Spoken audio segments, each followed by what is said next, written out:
ሰበር ዜናው የኖቤል የሰላም ሽልማት ላልታሰበ ሰው ተሰጠ። ሰላም የኢትዮ ትራቭል ቻናል ቤተሰቦች፣ በየጊዜው የሚለቃቸው መረጃዎች እንዲደርሱ ቻናሉን ሰብስክራይብ ያድርጉ። ይህ ቪዲዮ ከወደዱት ላይክ ያድርጉ፣ ለሌሎችም እንዲደርስ ሼር ያድርጉ። አሁን በቀጥታ ወደ መረጃው እንሄዳለን። አብራችሁን ቆዩ። በዓለም አቀፍ ደረጃ በጉጉት ሲጠበቅ የነበረው ኦስሎ ኖርዌይ የዓለማችን እጅግ ግዙፍና ተደማጭነት ያለው የኖቤል ሽልማት አሸናፊ ማን እንደሆነ ዛሬ ምላሽ አግኝቷል። የቬኔዙዌላ የተቃዋሚ መሪ ማሪያ ኮሪና ማቻዶ በብዙዎች ዘንድ ያልተጠበቀ ድል አስመዝግባለች። ማቻዶ ይህን ታላቅ ሽልማት ያገኘችው በሀገሯ ዴሞክራሲያዊ መብቶችን ለማስጠበቅ ላደረገችው ጽኑ ትግል ነው። ማቻዶ የፕሬዝዳንት ኒኮላስ ማዱሮን አምባገነናዊ ስርዓት በመቃወሟ ሕይወቷ ለአደጋ ተጋልጦ በድብቅ እየኖረች ለዴሞክራሲ ከፍተኛ ጥረት አድርጋለች። ብዙዎች ዘንድ የኖቤል የሰላም ሽልማት አሸናፊ ይሆናል ብለው የገመቱት ፖለቲከኛው የዩኤስኤ ፕሬዝዳንት ዶናልድ ትራምፕን ነበር። የኖቤል ኮሚቴ ግን ሽልማቱን የዴሞክራሲ እሴቶችን ለማስጠበቅ ትግል ላይ ለነበሩ ማቻዶ ሰጥቷል። ፕሬዚደንት ዶናልድ ትራምፕ ለመመረጣቸው ምክንያት አልቅሷል የሚሉ መረጃዎችም እየወጡ ይገኛል። ይህ ምርጫ በርካቶችን አስገርሟልም ነው የተባለው። ለብዙ ዓመታት በቬኔዙዌላ ዴሞክራሲያዊ ትግል ውስጥ ግንባር ቀደም የነበረችው ማሪያ ኮሪና ማቻዶ በሚሊዮኖች ለሚቆጠሩ ዜጎች የተስፋ ጭላንጭል ሆና ታይታለች።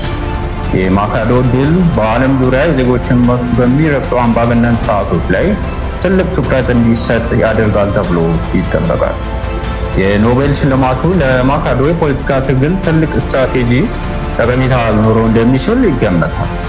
ይህ ድል የቬኔዙዌላን ተቃዋሚ ኃይሎች የበለጠ አንድ እንዲሆኑና ፍትሃዊ ምርጫ ጥረታቸውን እንዲያሳድጉ ያግዛቸዋል ተብሎ ይጠበቃል። ይህ በእንዲህ እንዳለ የ2025 የኖቤል ሽልማት ሲደረግ ከቬኔዙዌላዊቷ ማሪያ ኮሪና ማቻዶ የሰላም ሽልማት በተጨማሪ ዓለማችንን የቀየሩ ታላላቅ ሳይንሳዊ ግኝቶች ይፋ ሆነዋል።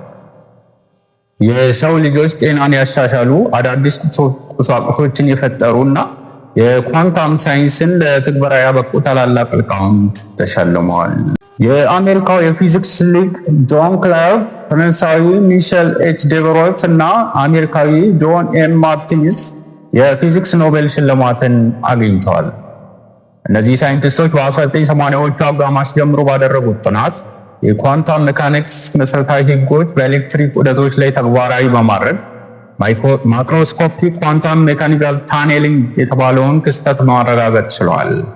በቀላል አነጋገር በሌላ ጊዜ በአጉሊ መነጽር ብቻ የሚታዩትን የኳንተም ውጤቶች በትላልቅ ዑደቶች ላይ ተግባራዊ ማድረግ እንደሚቻል ታይቷል።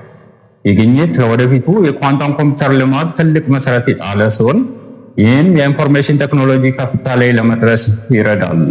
ጃፓናዊ ሱሱሙ ኪታጋዋ፣ አውስትራሊያዊ ሪካርድ ሮብሰን እና አሜሪካዊ ኦማር ኤም ያጊ የኬሚስትሪ የኖቤል ሽልማት አሸናፊዎች ሆኑ።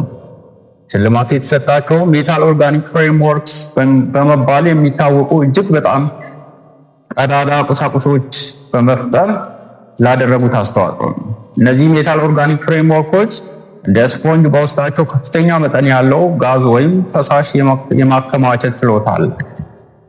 ይህ ደግሞ እንደ ካርቦን ዳይኦክሳይድ አየር ለማጽዳት፣ ለሃይድሮጂን ነዳጅ ማከማቻ እና ውሃን ከአየር ላይ ለመያዝ የመሳሰሉ ስራዎች ላይ ጥቅም ላይ ይውላል። የኖቤል ኮሚቴ አባል የሆኑት ኦሊቭ ራምስቶን የፈጠራውን ቁሶች አነስተኛ መጠን ያላቸው እነዚህ ቁሶች እጅግ ብዙ ጋዝ በትንሽ ቦታ ማከማቸት ይችላሉ ሲሉ ገልጸዋል።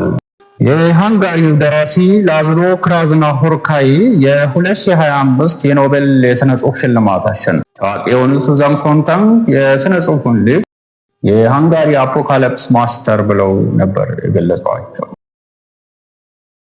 በሕክምና የአሜሪካኑ ሳይንቲስቶች ማሪን ብራንኮ፣ ፍሬድ ራምስዴል እና ከጃፓናዊ ሲሞን ሳጋጉቺ ጋር በመሆን የሕክምና ኖቤል ሽልማት አግኝተዋል።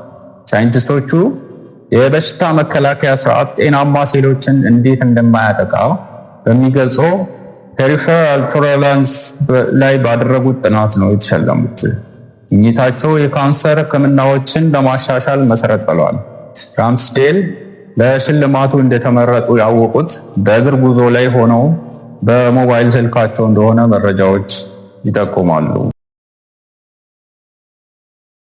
በኢኮኖሚክስ የ2025 የኖቤል ኢኮኖሚክስ ሳይንስ ሽልማት ኦክቶበር 13 2025 ይፋ ይሆናል ተብሎ ይጠበቃል። የቻናላችን ቤተሰቦች እስከ መጨረሻ ስለተከታተላችሁን ምስጋናችን ከልብ ነው።